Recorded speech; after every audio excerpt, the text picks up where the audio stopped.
Selamat siang untuk kita semua. Salam sejahtera. Kami di sini akan mempresentasikan tugas besar kami dalam mata kuliah metode numerik Prodi Teknik Mesin, dosen pengampu Bapak Hadi Teguh Yudhistira, ST, PhD.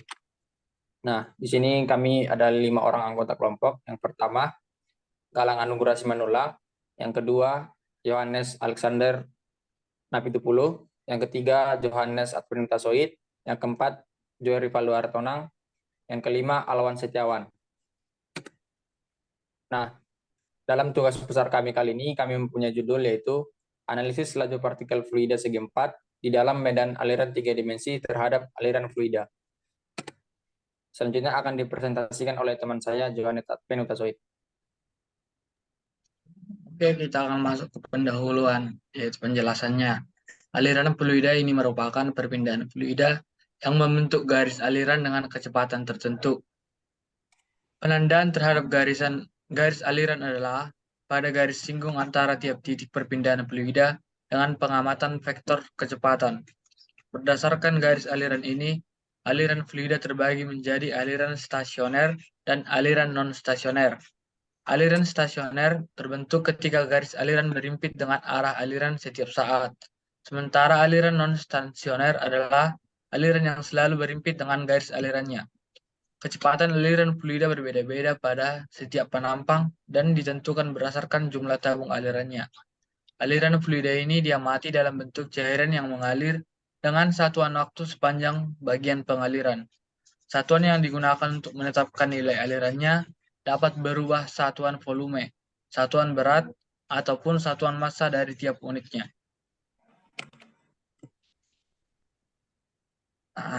Rangka teori.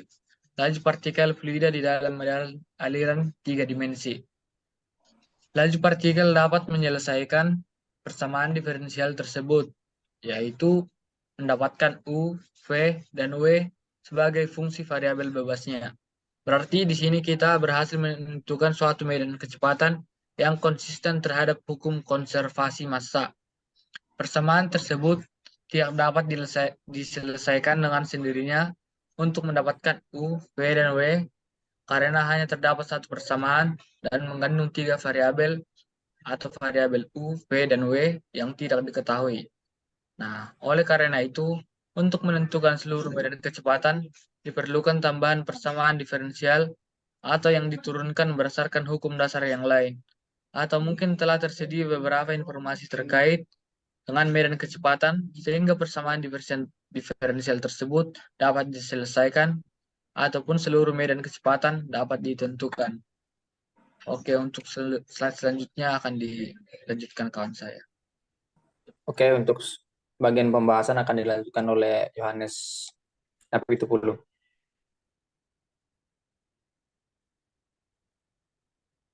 Pembahasan. Untuk menentukan seluruh medan kecepatan, diperlukan tambahan persamaan diferensial yang diturunkan dari hukum dasar yang lain. Atau mungkin telah tersedia beberapa informasi terkait dengan medan kecepatan sehingga persamaan diferensial tersebut dapat diselesaikan. Atau seluruh medan kecepatan dapat ditentukan. Partikel fluida berbentuk segi empat dengan sisi-sisi delta X, delta Y, dan delta Z pada waktu T berada pada suatu titik X, Y, dan Z. Di dalam medan aliran 3 dimensional, 3 direksional, dan unsteady flow, dengan menggunakan pendekatan Euler, maka kita bisa mencari rho, yaitu massa jenisnya, yaitu rho dikali X, Y, Z, dan T. Dan V yaitu kecepatan, V-nya dikali X, Y, Z, T. Dengan komponen-komponen kecepatan yaitu U dikali X, Y, Z, T, V dikali X, Y, Z, T, atau W sama dengan W dikali X, Y, Z, T. Dengan asumsi bahwa density atau rho pada pusat partikel adalah nilai rata-rata dari density partikel tersebut, maka massa partikel dapat dicari, yaitu delta M sama dengan rho dikali delta V. Delta V ini adalah turunan kecepatan, sama dengan rho dikali delta X, delta Y, dan delta Z. Selanjutnya akan dilanjutkan teman saya. Oke, selanjutnya akan dilanjutkan oleh Galang Anugrah. Baiklah, di sini saya akan melanjutkan dari pembahasannya.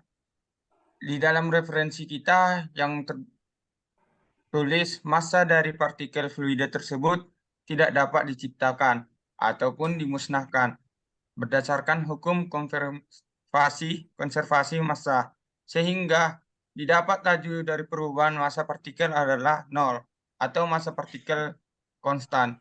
Maka didapatkan kesimpulan bahwa D per dt dikali delta M sama dengan D per dt dikali rho dikali delta X dikali delta Y dikali delta Z sama dengan 0. Sehingga turunan dari massa fluida terhadap waktu yaitu D per dt sama dengan dikali delta M sama dengan delta X dikali delta Y kali delta Z dikali turunan dari densitasnya terhadap waktu yaitu delta P dp per dt ditambah rho dikali D per dt dikali dengan arah kecepatan aliran fluida yaitu delta X, delta Y, dan delta Z sama dengan 0. Maka didapat dp sama dengan dp per dt sama dengan delta P dikali dt per dt delta T dikali dt ditambah delta P per delta X dikali dx d per dt ditambah delta P per delta Y dikali dy per dt ditambah delta P per delta Z dikali dz per dt. Sehingga didapatkan persamaan yakni dp per dt sama dengan delta P per delta T ditambah U kali delta P dikali delta X ditambah V dikali delta P per delta Y ditambah W dp per dz, di mana bahwa delta P per delta X merupakan perubahan densitas terhadap lokasi karena gerakan fluida atau suku konvektif. Dan dp per dt ini merupakan perubahan densitas terhadap waktu pada suatu lokasi yang tetap di dalam fluida atau suku lokal. Dan dp per dt ini yaitu laju total dari perubahan densitas suatu partikel fluida karena bergerak dari suatu titik ke titik yang lain. Dan didapatkan bahwa U dan V dan W ini merupakan turunan dari kecepatan dari tiap-tiap arah aliran fluida. U ini dari sumbu X, V ini dari sumbu Y, dan W ini dari sumbu Z. Atau dapat dituliskan dP per dt sama dengan dP per dt sama dengan delta P per delta T ditambah V dot dikali V delta dikali densitasnya. Sehingga didapatkan rumus D per dt dikali arah dari kecepatan aliran fluida yaitu delta X dikali delta Y dikali delta Z sama dengan delta Y dikali delta Z per dt D per dt dikali delta X ditambah dx dikali delta Z dikali D per dt dikali delta Y ditambah dx delta X dikali delta Y per D per dt dikali delta Z. Oke, baik. Yang selanjutnya akan dilanjutkan oleh Alwan Setiawan. Maka di mana delta X yaitu jarak antara fase kanan dan kiri dari partikel fluida. D per dt dikali delta X yaitu kecepatan relatif dalam arah X antara fase kanan dan kiri dengan jarak delta X. Maka D per dt dikali delta X sama dengan U right face dikurang U left face.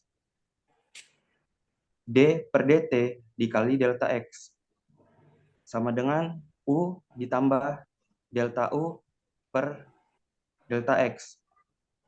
X di sini sumbu X positif, yaitu laju aliran ke arah kanan, dikali delta X per 2, dikurang U dikurang delta U per delta X.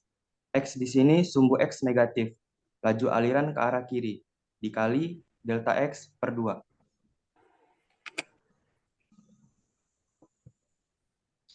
Sehingga sehingga D per dt dikali delta X sama dengan delta U per delta X dikali delta X. Maka dalam arah Y dan Z adalah D per dt dikali delta Y sama dengan delta V per delta Y dikali delta Y.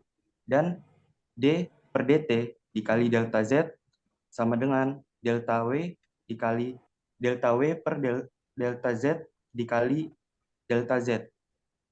Jadi D per dt dikali delta X dikali delta Y dikali delta Z sama dengan delta X dikali delta Y dikali delta Z dikali delta U per delta X ditambah delta V per delta Y ditambah delta W per delta Z. Atau delta X dikali delta Y dikali delta Z. Delta dot V. Atau sama dengan delta X dikali delta Y dikali delta Z dikali diferensial V. Oke, baik. Untuk hasil, maka untuk mengukur dan menghitung arah dan laju kecepatan partikel fluida segi 4 dalam medan aliran 3 dimensi dapat digunakan dengan menghitung kecepatan dan laju dari partikel sesuai arahnya. Dapat disimpulkan dalam aliran 3 dimensi, dengan suatu batas tertentu, suatu partikel dapat bergerak bebas ke arah sumbu X, sumbu Y, dan sumbu Z, yang dapat memiliki kecepatan sebagai berikut. Sumbu X, apabila partikel bergerak menuju kanan dari titik pusatnya, didapatkan hasil U sama dengan delta U per delta X dikali delta X per 2, yaitu bergerak terhadap sumbu X, XX. Yang selanjutnya akan dilanjutkan oleh Galang Anugrah. Sehingga di sini saya akan melanjutkan dari pembahasan hasilnya. Jadi sehingga di dalam suatu aliran, maka suatu partikel itu dapat bergerak bebas ke arah sumbu X, sumbu Y, sumbu Z, dan memiliki kecepatan yang konstan, di mana dapat disimpulkan bahwa suatu partikel itu apabila bergerak dengan ke arah sumbu X dengan titik pusat tertentu, maka didapatkan rumus apabila dia ke sumbu X sebelah kanan dari titik pusat, maka arah sumbu X ke X, maka di sini ada XX, didapat rumus U ditambah delta U per delta X dikali delta X per 2. Dan apabila dia sumbu X ke arah Y, maka didapat rumus V ditambah delta V per delta X dikali delta X per 2. Dan apabila dia bergerak ke kanan sumbu X dan ke arah sumbu Z, maka didapat rumus W ditambah delta W per delta X dikali delta X per 2. Dan di sini juga ada sumbu Y, di mana arah sumbu Y ke arah sumbu X, maka didapat U ditambah delta U per delta Y dikali delta Y per 2. Arah sumbu Y didapat rumus V ditambah delta P per delta Y dikali delta Y per 2. Di mana di sini juga rumus ketiga arah sumbu YZ, maka didapat rumus W ditambah delta W per delta X dikali delta Y per 2. Dan di sini ada apabila partikel tersebut bergerak ke sumbu Z, maka dapat ditentukan ataupun dapat dihitung dengan apabila dia bergerak di sumbu YZ, YX, ZX, maka didapat rumus U ditambah delta U per delta Z dikali delta Z per 2. Arah sumbu ZX, ZY didapat rumus V ditambah delta V per delta X dikali delta Z per 2. Apabila dia bergerak ke sumbu Y, ZX, maka didapat sumbu rumus W ditambah delta W per delta Z dikali delta Z per 2, di mana U, V, dan W ini merupakan turunan dari kecepatan suatu partikel tersebut terhadap waktu. Maka didapat variasi rumus seperti ini. Lanjut.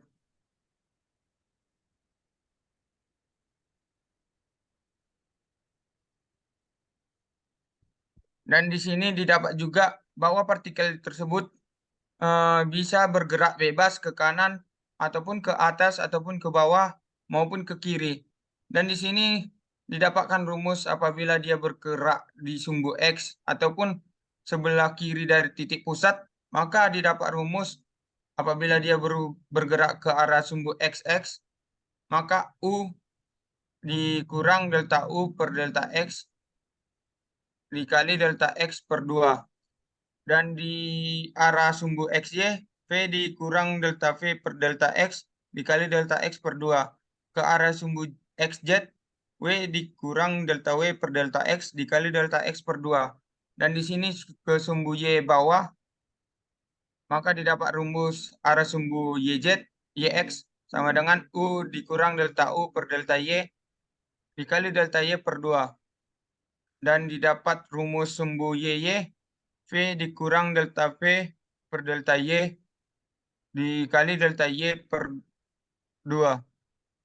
Maka ke arah sumbu YZ didapat rumus W dikurang delta W per delta X dikali delta Y per 2. Dan di sini rumus terakhir sumbu Z, maka apabila suatu partikel tersebut bergerak kepada arah sumbu ZX, maka dihitung dengan rumus U dikurang delta U per delta X dikali delta X per 2.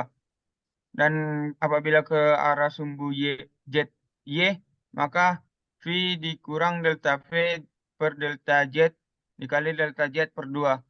Dan ke arah sumbu ZY, maka didapat rumus W dikurang delta W per delta Z dikali delta Z per 2.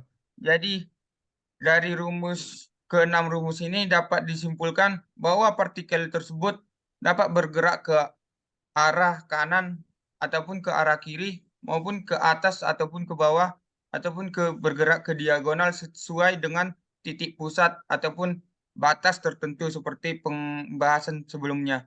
Dan untuk menentukan rumus ini dapat diketahui dari aliran fluidanya, di mana apabila suatu aliran fluida bergerak sebelah kanan, maka apabila partikel bergerak ke arah kanan dari titik pusat, dia bersifat positif seperti slide sebelumnya. Dan apabila dia bergerak sebelah kiri dari titik pusat, maka dia akan bernilai negatif. Dan di sini delta U dan delta V dan delta W merupakan turunan dari kecepatan dari suatu partikel terhadap fluida yang bergerak. Oke, lanjut.